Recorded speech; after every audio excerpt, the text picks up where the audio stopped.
ಇನ್ನು ಹುಬ್ಬಳ್ಳಿಯ ಅಂಜಲಿ ಅಂಬಿಗೇರ ಹಂತಕನನ್ನ ಸಿಐಡಿ ಕಸ್ಟಡಿಗೆ 8 ದಿನಗಳ ಕಾಲ ನೀಡಲಾಗಿದೆ. 15 ದಿನಗಳ ಕಾಲ ಕಸ್ಟಡಿಗೆ ನೀಡಬೇಕು ಅಂತ ಸಿಐಡಿ ಅಧಿಕಾರಿಗಳು ಕೇಳಿಕೊಂಡಿದ್ರು. ಆದರೆ 8 ದಿನಗಳ ಕಾಲ ಸಿಐಡಿ ಕಸ್ಟಡಿಗೆ ಈಗ ವಿಶ್ವ ಅಲಿಯಾಸ್ ಗಿರೀಶ್ ನನ್ನ ಕಸ್ಟಡಿಗೆ ನೀಡಲಾಗಿದೆ. ಈ ಸಂದರ್ಭದಲ್ಲಿ ಕೋರ್ಟ್ನಲ್ಲಿಯೂ ಕೂಡ ಈ ವಿಶ್ವ ಅಲಿಯಾಸ್ ಗಿರೀಶ್ ಹೈ ಡ್ರಾಮಾಗೆ ಸಾಕ್ಷಿಯಾಗಿರೋದು. ಜಡ್ಜ್ ಮುಂದೆ ಕಣ್ಣೀರು ಹಾಕಿದಾನೆ. ಕೊಲೆ ಮಾಡುವಾಗ ಗೊತ್ತಾಗ್ಲಿಲ್ವಾ ನಿನಗೆ ಅಂತ ಜಡ್ಜ್ ಈ ಸಂದರ್ಭದಲ್ಲಿ ಗದರಿಸಿದ್ದಾರೆ. ಜೆಎಂಎಫ್ಸಿ ಕೋರ್ಟ್ನಿಂದ ಈ ಆದೇಶ ಹೊರಬಿದ್ದಿರೋದು. ಕೋರ್ಟ್ಗೆ ಹಾಜರು ಪಡಿಸಿದ ಸಂದರ್ಭದಲ್ಲಿ ಜಡ್ಜ್ ಎದುರು ಈತ ಡ್ರಾಮಾ ನಡೆಸಿರೋದು. ಜಡ್ಜ್ ಎದುರಿಗೆ ಕಣ್ಣೀರು ಹಾಕಿದ್ದಾನೆ ಆರೋಪಿ ವಿಶ್ವ ಅಲಿಯಾಸ್ ಗಿರೀಶ್. ಎಲ್ಲ ಮುಗಿದ ನಂತರ ಫೈನಲಿ ಆರೋಪಿಯನ್ನ 15 ದಿನದ ಬದಲಿಗೆ 8 ದಿನಗಳ ಕಾಲ ಕಸ್ಟಡಿಗೆ ನೀಡಲಾಗಿದೆ. ಇವಾಗ ಇನ್ನಷ್ಟು ಮಾಹಿತಿಯನ್ನ ನೀಡ್ತಾರೆ ನಮ್ಮ ಹುಬ್ಬಳ್ಳಿ ಪ್ರತಿನಿಧಿ ಪ್ರಕಾಶ್ ಹಿರೇಮಠ್. ಈಗ ನೇರ ಸಂಪರ್ಕದಲ್ಲಿ ಜಾಯ್ನ್ ಆಗ್ತಾ ಇದ್ದಾರೆ. ಪ್ರಕಾಶ್, 15 ದಿನ ವಿಚಾರಣೆಗೆ ಅಗತ್ಯ ಇದೆ ಅಂತ ಹೇಳಿ ಸಿಐಡಿ ಅಧಿಕಾರಿಗಳು ಅಪೀಲ್ ಮಾಡಿದ್ರು. ಆದ್ರೆ ಫೈನಲಿ 8 ದಿನ ಕಸ್ಟಡಿಗೆ ನೀಡಿರೋದು. ಈ 8 ದಿನಗಳ ಅವಧಿಯಲ್ಲಿ ಸಿಐಡಿಯಿಂದ ನಾವೇನು ನಿರೀಕ್ಷೆ ಮಾಡಬಹುದು?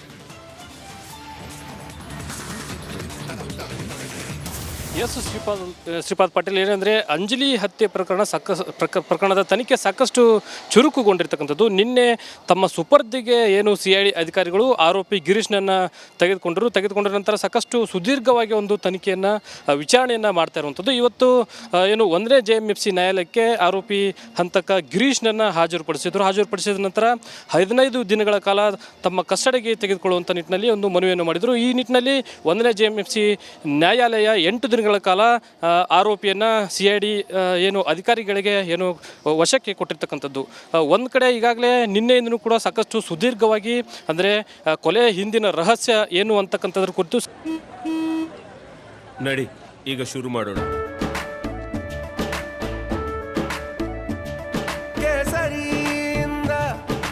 ಮನೋಲ್ಲಾಸ ಮನಸ್ಸು ಮತ್ತೇರಿ ಕುಣಿದಾಡಿದೆ ನೋಡು, ಮನಸ್ಸು ಮತ್ತೇರಿ ಕುಣಿದಾಡಿದೆ ನೋಡು.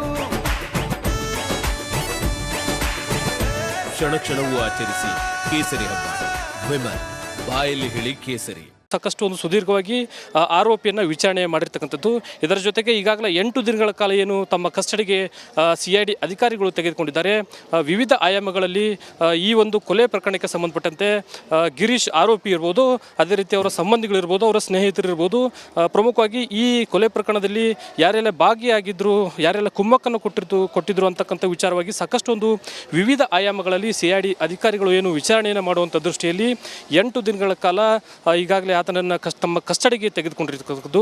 ಈ 8 ದಿನಗಳಲ್ಲಿ ಯಾವ್ಯಾವ ಆಯಾಮಗಳಲ್ಲಿ ಯಾವ್ಯಾವ ಒಂದು ತನಿಖೆಯನ್ನು ಮಾಡಲಿದ್ದಾರೆ, ಈ ತನಿಖೆಯಿಂದ ಯಾವ ರೀತಿ ಸತ್ಯಾಸತ್ಯತೆಗಳು ಅಂದರೆ ಈ ಪ್ರಕರಣಕ್ಕೆ ಸಂಬಂಧಪಟ್ಟಂತೆ ಆರೋಪಿ ಗಿರೀಶ್ ಯಾವ ರೀತಿ ಅಂಜಲಿಯನ್ನು ಹತ್ಯೆ ಮಾಡಲಿಕ್ಕೆ ಯಾವ ರೀತಿ ಪ್ಲ್ಯಾನನ್ನು ಮಾಡಿಕೊಂಡಿದ್ದ ಅಂತಕ್ಕಂಥದ್ರ ಕುರಿತು ಸಾಕಷ್ಟು ವಿಚಾರಣೆ ಮೂಲಕ ಈ ಒಂದು ತಮ್ಮ ಕಸ್ಟಡಿ ಮೂಲಕ ಏನು ಆರೋಪಿಯನ್ನು ಕಸ್ಟಡಿಗೆ ತೆಗೆದುಕೊಂಡಿದ್ದಾರೆ.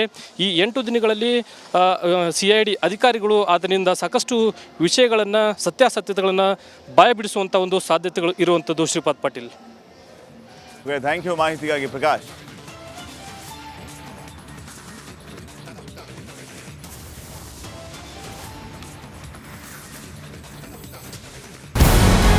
ನಮಸ್ಕಾರ, ಕರ್ನಾಟಕ ಪ್ರೈಮ್ ಟೈಮ್ಗೆ ಸ್ವಾಗತ.